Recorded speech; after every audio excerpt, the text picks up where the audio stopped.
was born into the world without a name. At the age of 3, I was baptized Sesίλια Σοφία Άννα Μαρία, daughter of Greek immigrants Yorgos and Ευαγγελία Καλογεροπούλου. In America, the Kalogyeropoulos became Kallins, Maria Kallас. And by the will of the gods, or what we Greeks call tiki or mira, I became La Maria, opera's prima donna. Music's Apollo was my god. Tragedies Melpomene, my muse. I was ordained to sing. My voice was more than a gift or a talent. It was my destiny. I am a creature of destiny. Destiny wanted me this way. I am outside myself, and I view my life from the outside. It is as if I am an audience member looking on from a distance, sometimes admiring the performance, but other times hiding behind the curtain of my ears. La Maria stands on the stage wanting so much to be loved, but trembling from fear of rejection. I don't want to see her. Harsh words of rejection. Words spoken to me not by a critic or a boyfriend. Words spoken to me by my mother at my birth. I learned at such a very young age that life is suffering, a struggle without end. Love is what counts most in this life. Happiness and love, deeply felt love, are worth more than any awful title like La Maria. That's the opera scene. I brought to life the pain and the passion of so many women in love. Norma, Violetta, Tosca. I moved audiences to feel the agony without love. But as Maria, I failed to find my own voice. What an ironic twist of fate for an opera singer. Fate dictated that I would never sing my song. When will I, Maria, sing my song? And who will be the true love who will listen? But you can say to me, Maria, audiences lavish their love on you time and time again. They worship and adore you. I am not an idol to be worshipped. I am a woman with a song of my own. That song was never sung. You will say, Maria, do any of us really sing our own songs in this life? Do we merely echo the voices dictated to us by other people? Friends, lovers, spouses, parents. Aren't they the ones who shape who we are? Good questions to reflect on. But now I am getting philosophical with you, my friends, and why not? I am Greek, and we Greeks have always been fascinated with philosophy. The word itself, philosophia. Philos, the word for lover or friend. Sophia, the word for wisdom. Sophia, the name I was invited with at my christening, but I was never a Sophia. Wisdom was missing in my life's decisions. Decisions driven by destiny and fueled by passion. Destiny molded in me into La Maria, the diva, the prima donna, and then took away my voice. Passion ignited my soul, first with music, and then tormented it with eros. Well, eros, another Greek word. You see, we Greeks have a word for everything. Eros is not the tradable love that opens the heart, but the twisted and tormented love that could render one heartless. Oh, heartless. What a cruel word. To call someone heartless is unforgivable. The word robs you of your humanity. How can you forgive someone who tears away at their very soul? I, Maria Kallас, am a passionate artist and a passionate human being. I am not heartless. How can I be so sure? How do any of us sense our heart? We know we have a heart when someone breaks it. The realization that I had a heart came at a very young age. Little Maria was the child that was not wanted. A girl that should have been a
ridiculous. They say this so that somehow you believe that as a child I was wild and uncontrollable. Tantrums mean that you react emotionally when you do not get your way. Maria Kall's does not have tantrums. Maria Kall's demands excellence in all that she is and does. I want my art to be the most perfect. I want the best of the best. Excellence. This is what we Greeks gave to the world, the arete, excellence. Aristotle says that we Greeks are a spirited and intelligent people who are always pursuing to become the best. Honesty. Is demanding excellence in my work a tantrum? Is reaching to become the best a tantrum? No. Maria Kall's does not have tantrums. Maria Kall's strives for perfection and detests those who only seek to be mediocre. I'm personally incapable of enjoying when I do well because I see so brilliantly in front of me the things that I could have done better. I don't believe with Descartes.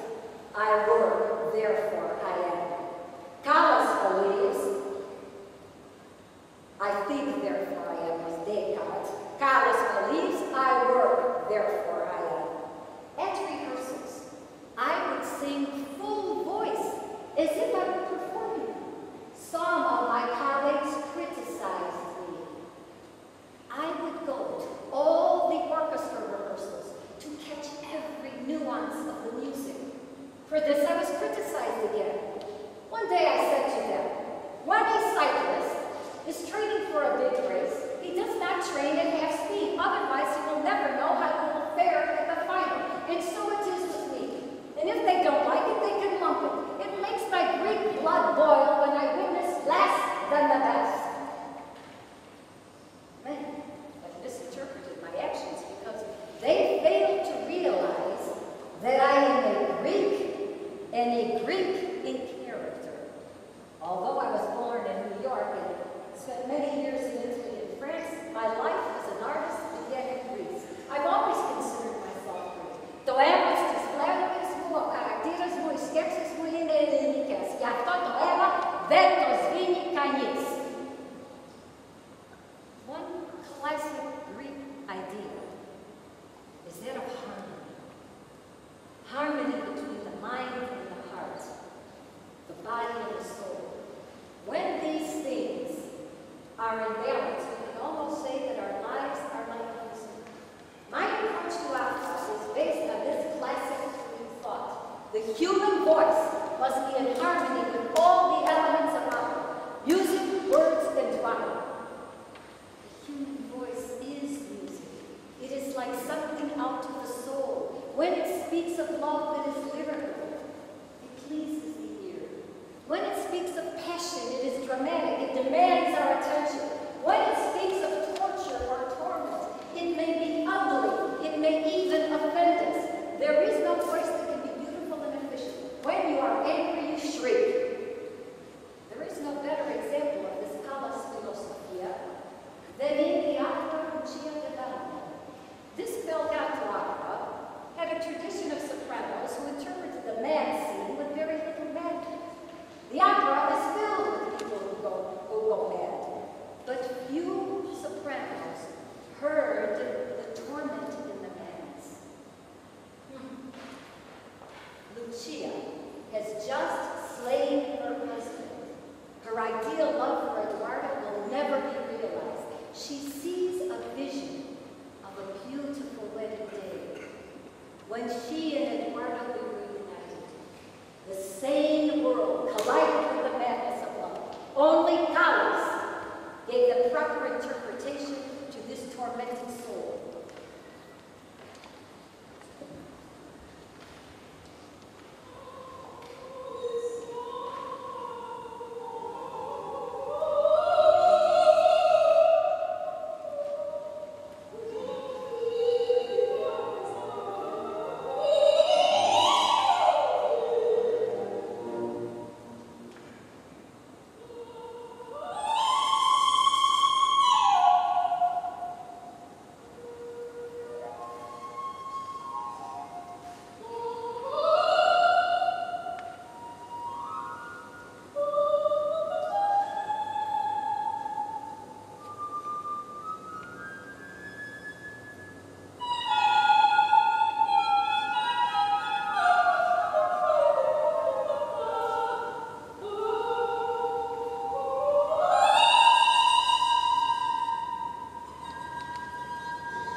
acts of violence on the stage. I, too, detest violence. I find it artistically inefficient. My portrayal of Lucia had artistic truth. This new interpretation took many listeners by surprise. I dared to break the tradition. Some of my critics were still tied to tedious tradition.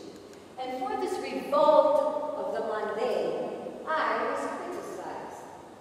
Elsa Maxwell, the gossip columnist, was the first to attack. Let me read to you what she wrote. Now, as you see, I am quite myopic, but my vanity keeps me from wearing these ungodly, ugly things. But my vanity also helped me to become a quick study. It was a case of having to. I was so short-sighted that I would never be able to see the factor or read the key parts. But as we age, vanity loosens its grip. Let me read to you what Maxwell said. Maxwell, I confess, the great Collins acting in the mad scene left me completely unmoved.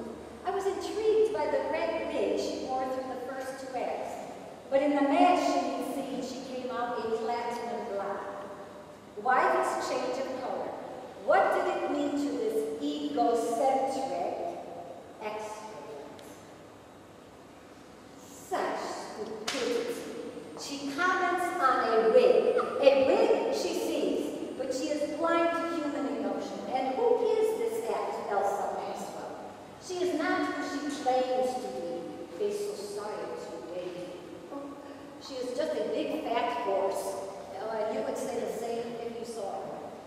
But her friend, and some say my rival, Tebaldi, chimed in on the stadium text. What else could I do but defend myself? I said, Tebaldi is not like Callas. She has no backbone. Well then, the senora charged back.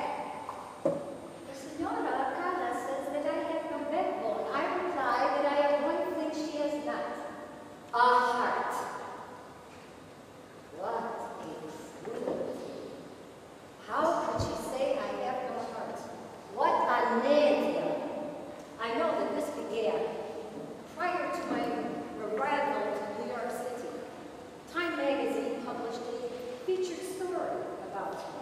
Part of the story contained quotes from both my friends and my enemies.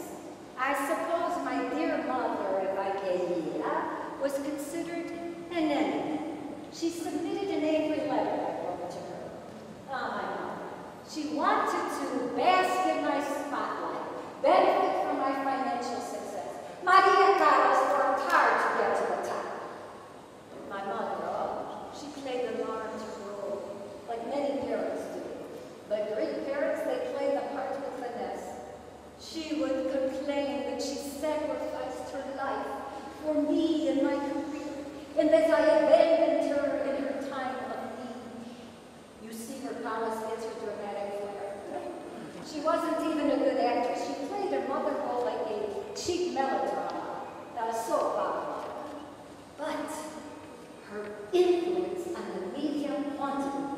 For years, she catered to the Greek press, who sympathized with this ungrateful daughter, and I was told, ahais. So, this is the letter that I sent to her, and that she submitted to the paper. I wrote her, don't come to me with your troubles. I have to work hard for my money, and you are young enough to work too. If you cannot make enough money to live on, you can jump out the window or drown yourself. Drown yourself. In Greek, the words I didn't use do not have the same connotation in English. In English, the word sounds so cold, so cruel. It is like when you say go jump in the lake. Now, you tell someone to go to a lake, you don't mean for them to jump in and drown. It's just an idiomatic expression. It did express my frustration, apart from all the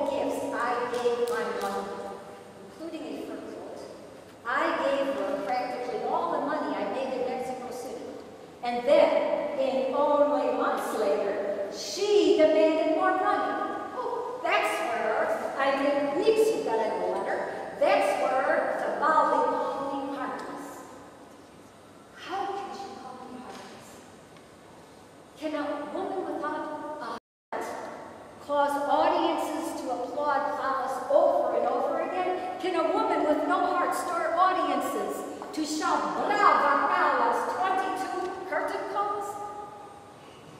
Lucia was not heartless. How can you portray a character if you have no heart yourself? It is impossible. You cannot separate the artist for the person. There is Maria the artist and Maria the woman, but we inhabit one soul. Well, some critics heard the heart in my voice and witnessed the love unleashed in my audiences. Claudia Cassidy, she was a critic at the Chicago Tribune. Let me read to you what she wrote. Claudia Cassidy. Question: which is mad, Callis Lucia or her frenzied public? Mere pandemonium broke out. There was an avalanche of applause, a roar of cheers, crowds steadily louder and louder, and standing ovations in the aisles. They were filled to the brim, pushing closer to the stage as possible. I'm sure they wished to have bouquets to throw, a carriage to pull through the streets myself. I wish I had both.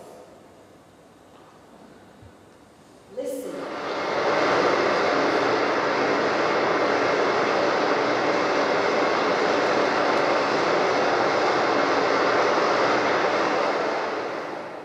A heartless woman could not achieve such a heartfelt response. A heartless woman could not give to an audience in such a way. Do you hear the applause? They are not applauding for a mere vocal performance. They are applauding for the heart in a voice. Callis is not heartless, Signora Cavalli. Why do I bother with Cavalli? She's not my victim. Perhaps the opposite is true. It is not true that I like comparisons. I detest them. But defending yourself and coming out on top is not wrong, but something good. In a sense, you cannot call Cavalli enough adversaries. Adversaries must be equal in strength in order for the contest to be exciting. In order to feel that you have been victorious over an enemy, you must feel that you have conquered someone as strong or stronger than you are. That's why Cavalli will never be considered my rival. She understood her own limitations. One performance in Venice, 1948, after a Tristan, I was taking off my makeup in my dressing room and I heard a knock on the door. There, in the door frame, was Cavalli of Maestro Seraphim. At first, I was enchanted by her spontaneous confidence. I was particularly struck by one of her remarks. My goodness, she said, if I had to sustain such a demanding role, I would have to scrape myself off the stage with a spoon. You see, she knew her limitations. So did I. You can cram the galleries with clacks with hiss. Hissing is part of the scene, a hazard of the battlefield. Opera is a battlefield. I don't like fights, and I don't like the nervous congestion that they give, but if I have to fight, I will fight. It is the Greek in me. As you know, we Greeks fought many battles. We conquered the Persians. We sacrificed the Thermopylae. The Greek valor could not be extinguished. We were never, never afraid to fight for our beliefs. October 28th, 1940, the dictator Mussolini declares war on written Greece. We Greeks said the big note, on megalo, we did not surrender. So bring on those who want to fight against Callis. The spirit of battle was born within me.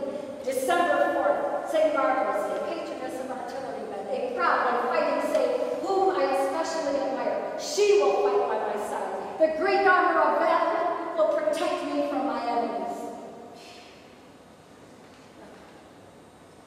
But the greatest battle in all of life is not victory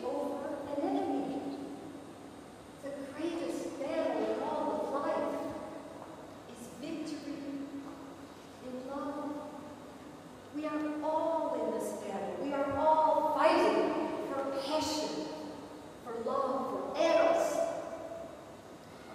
Eros.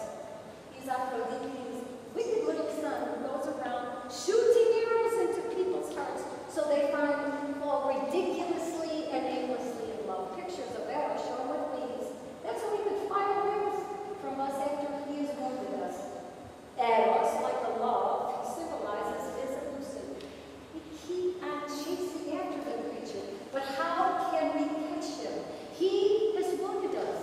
How can we capture him? He has flown up high, and we are descending into a madness. Well, what is passion but a madness? Plato says that the passionate are like men who are standing on their heads. They see all things the wrong way. Passion defies reason. It dares the heart to take the ultimate risk, to tear the veil that shrouds it. Throughout my life, I sang the song of so many women in love, so many who gave themselves completely in love. The voice you heard was not just of La Maria.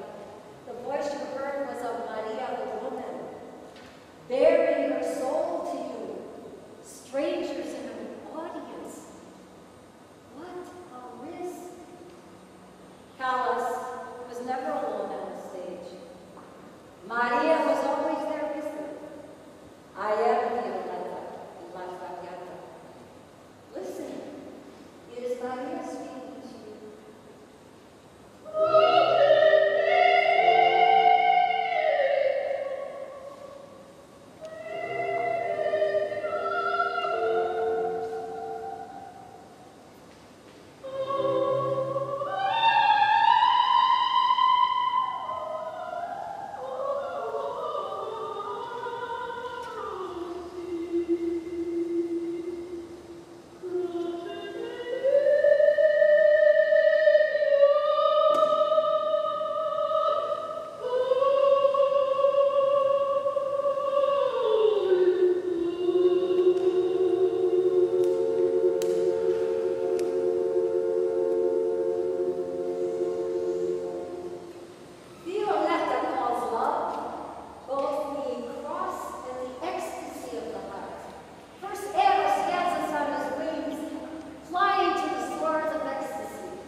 I was like one of my mother's canaries that she kept in a cage.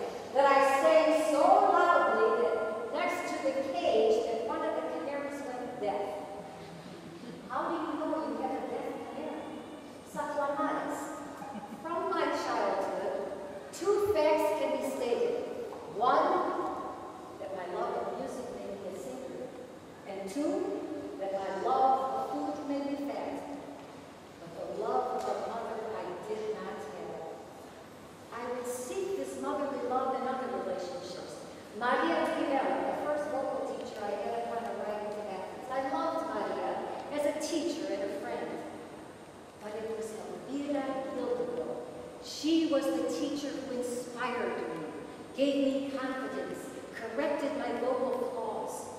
She even tried to get me to lose weight and take pride in my appearance. Oh, then I didn't care how I looked or what I wore. My mother told me what to wear, and she would not allow me to look in the mirror very often. To be honest, I did not want to look in the mirror. It only confirmed the fact that I was a fat, unattractive woman, unworthy of being loved by anyone. But on the opera stage, I had lovers who loved me passionately. I was the object of their passion. On stage, I would sing words of love that I had never spoken before. On stage, there would be bravas, curtain calls, flowers, arrows would have me soaring to the heights of ecstasy. But once the makeup was removed, the wig, costume hung up, arrows abruptly dropped me down to earth again. The love I felt on the stage was an illusion. Off stage, there was only loneliness. I only felt alive when I was singing my music, my voice, my art.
transform an ugly fat duckling into a beautiful swan. I needed to lose weight, and I did. For years, my weight had gone up and down in the scale.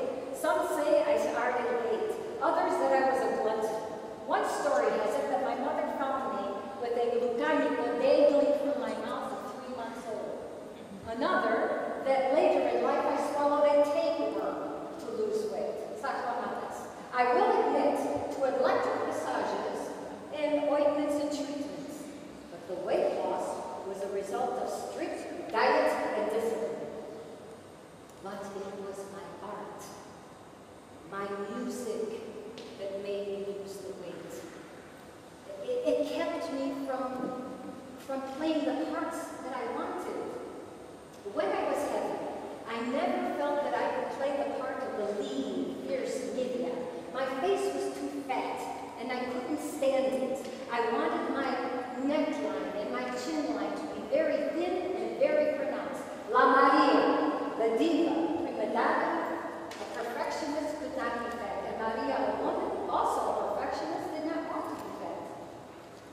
And so, slowly, the fat ugly duckling transformed into a beautiful swan. Oh, how I admired myself in the mirror. For once, I was prettier than my sister Jackie. I liked the attention I was getting, not as a singer, but as a woman. I felt a different sensation when men looked at me, and I liked it. One night, the word glamorous was being used to describe me. A party Gregory Peck, the Hollywood actor, said that I reminded him of Audrey Hepburn. Oh, I was so flattered by the comparison to the sylph-like creature. From that point on, I made more of an appearance. My wardrobe only contained designer clothes. I love Chanel. I had 25 approximately, 25 furs, 40 evening gowns, 150 pairs of shoes, 200 two-piece suits, and 300 hats. I would hire a model to try on my clothes for me. And then in the afternoon, I would make an appointment with beauty consultants for treatments, massages. Alice was quick to spot this womanly vanity in me, and shot his arrow into my heart, piercing it forever. Maria was about to meet her match. His name, Aristoteles Socrates Onassis. Destiny brought me this rich Greek shipping magnate into my life. And then the spotlight on Maria started to fade. And at first I thought, how clever Alice was with bringing together the two most famous Greeks in the world. How could anything be more perfect? Then you will say, how could I forsake Batista for Onassis? After all, Onassis was not young, 28 years, 18 years conceived. And some even called Onassis vulgar, coarse, lacking in class. But he was tremendously exciting. And so, as blind as my ancestor Rome, I set sail on Onassis' yacht, with Onassis tied to Tina, his wife, I tied to Batista, and both tied to our destiny. As we sailed the Greek waters, La Maria the diva slowly began to speak. Maria the woman emerged. The woman found Batista boring. He was, of course, the right man at the right time of my life, the time to devote to my art and to my career. But I was tired. I had conquered all the recital halls, all the opera houses, Civic Opera, La Scala, the Met, Covent Garden.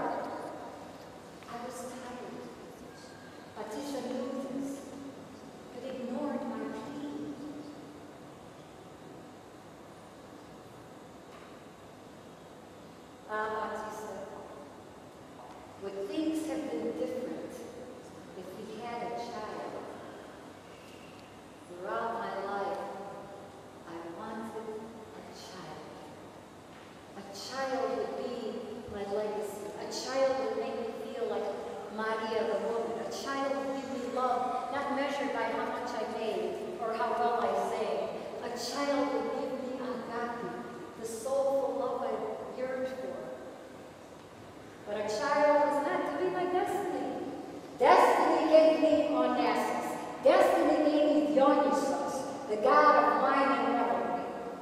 Oh, like Dionysus, Onassis had a wild enthusiasm about him that led to an ecstasy. I found it quite exciting, especially after living a demanding life with a diva and boring existence with Battista. I no longer wanted the spiritual love that came from the music. I wanted a worldly love with all its worldly charms. Onassis set me free. With Battista, I was like in a prison warden. I couldn't stand it. She was consumed by how much money I made. I couldn't stand to look at him anymore. His face was too fat. He knew no other language beside Italian. He never knew how to dress elegantly. How could Battista hope to hang on to me? I didn't want to be Battista diva. I wanted to be Onassis' woman. I would call Onassis Asano, and he would call me Maritza. Maritza. Oh, how warm I felt, how protected he called me Maritza. I felt like a father tenderly hugging their child. I'll never forget his voice calling me Maritza. And I loved his laugh. It was wonderfully loud, full of madness. Onassis was like Zorba the Greek. And like Zorba, he knew, unless you have a little madness in your life, you will never cut the ropes and be free. Free to live your life. But aren't we ever really free from anyone? I exchanged freedom for Battista, bondage to the golden dream. The madness that once brought freedom was now maddening. I wanted to be totally his. I wanted Onassis to get a divorce. I wanted a divorce. But even when we were free to marry, destiny intervened. Remember, Dionysus is wild in his revelry. When we are drunk, he is with us. When we are sober, he is gone. And so it was with Onassis. First he was drunk with my fame, my beauty, my allure. I became the object of the hunt. Artemis helped to capture my heart. But once my heart was conquered, my Dionysus had to find another. Someone more famous, more beautiful, more alluring. Jackie, widow of the assassinated President John Kennedy. Another beautiful Jackie.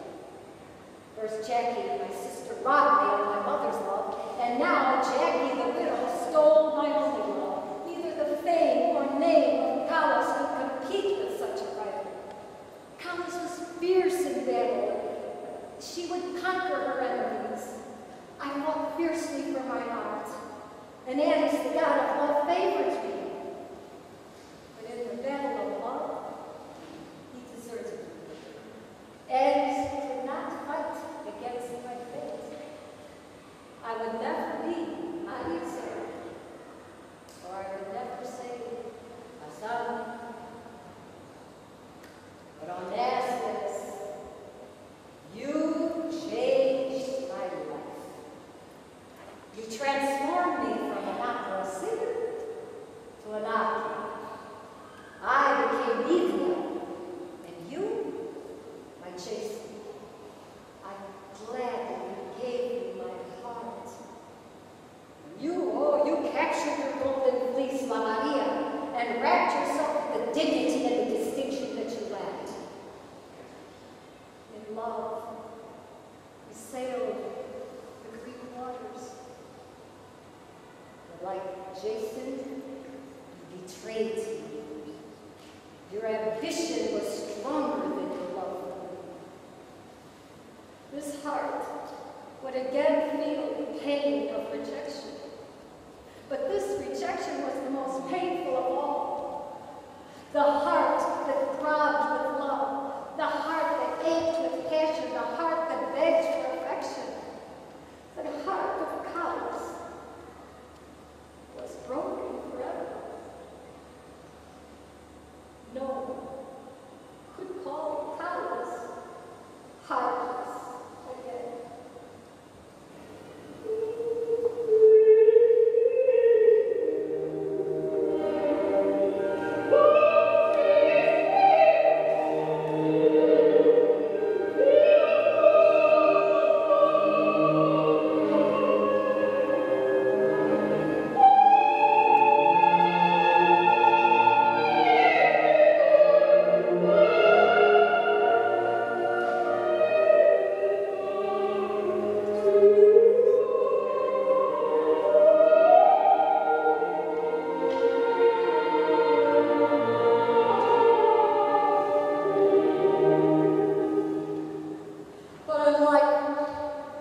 my voice, my art.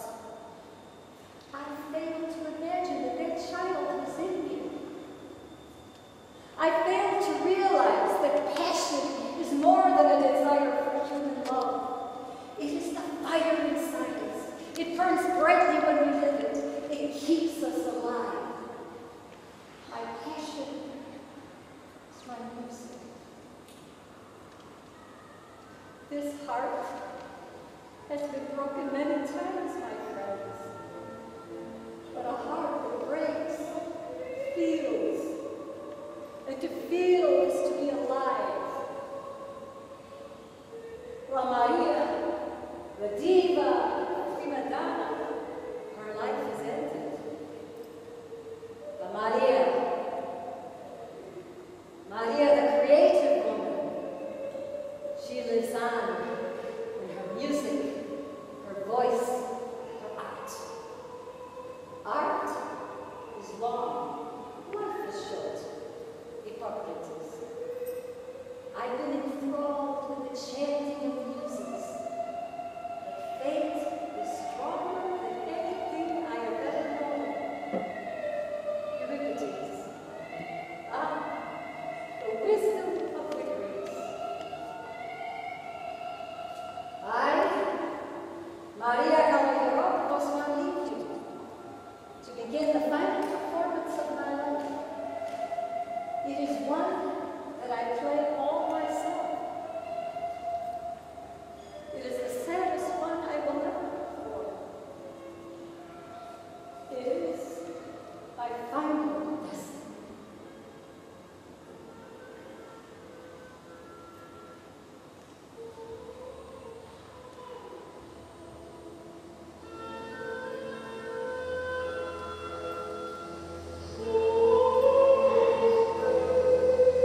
Και εσείς, όλοι σας που ήρθατε, ίσως δεν είναι και ξέρετε τα αγγλικά, αλλά ήρθατε